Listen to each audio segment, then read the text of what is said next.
Selamat malam Pak Greg dan teman-teman yang menonton video ini. Perkenalkan, nama saya Sarah Tania Nugrahini Marsanda dari Prodi Akuntansi dan Sistem Informasi angkatan 22 dengan NIM 22G40002. Nah, di sini saya akan menjawab beberapa pertanyaan yang telah diberikan oleh Pak Greg mengenai tanggapan terhadap hukuman mati. Untuk pertanyaan pertama yaitu, jelaskan definisi dan alasan hukuman mati. Definisi dari hukuman mati ini sendiri adalah suatu hukuman atau vonis yang dijatuhkan pengadilan atau tanpa pengadilan sebagai bentuk hukuman terberat yang dijatuhkan atas seseorang akibat perbuatannya. Nah, untuk alasan sendiri hukuman mati ini terjadi, yang pertama jika seseorang itu melakukan sebuah pelanggaran berat seperti korupsi atau mungkin narkoba atau mungkin seorang psikopat yang melakukan pembunuhan berantai. Namun untuk zaman dahulu ada beberapa hukuman mati yang terjadi akibat kelalaian atas profesinya, seperti misalnya seorang tukang bangunan yang membuat bangunan dan bangunan tersebut roboh.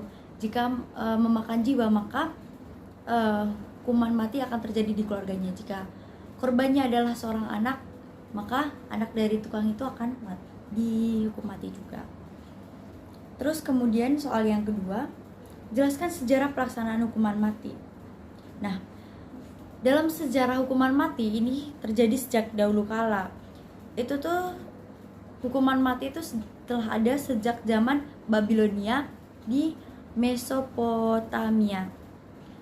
Salah satu dokumen tertulis paling awal yang mendukung hukuman berat tersebut adalah Undang-Undang Hammurabi yang ditulis pada permukaan batu sekitar tahun 1754. Namun saat ini hukuman mati sudah dihapuskan di beberapa negara karena dianggap tidak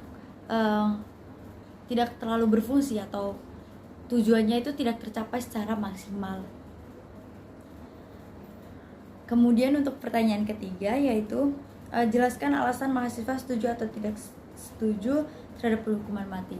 Saya sendiri setuju terhadap hukuman mati karena hukuman mati itu bisa menimbulkan efek jerah terhadap orang-orang.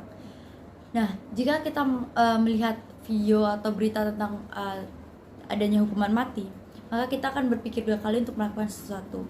Meskipun sebuah kejahatan itu tidak akan pernah punah, tapi apa salahnya untuk mengurangi sebuah kejahatan. Nah, karena tadi ada penjelasan tentang kejahatan itu akan tetap ada karena dari internal individu.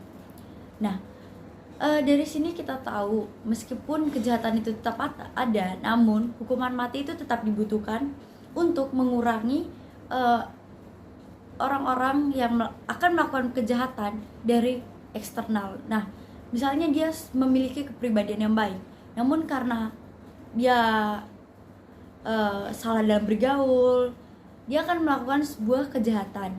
Tapi ketika dia melihat sebuah video atau berita tentang hukuman mati, dia akan berpikir dua kali, karena itu kan bukan dari dirinya sendiri tapi dari dorongan orang lain. Nah, alasan kedua kenapa saya setuju dengan hukuman mati seperti yang tadi dijelaskan dalam video, yaitu seperti sebuah virus, kalau tidak salah virus atau hama tadi, kita akan berusaha untuk menguranginya, untuk membuat sebuah tubuhan itu tumbuh dengan sempurna.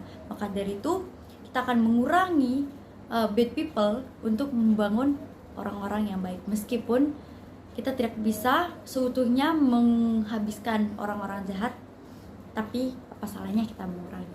Nah, sekian video dari saya dan argumen dari saya. Jika ada kesalahan atau kekurangan, saya mohon maaf. Terima kasih.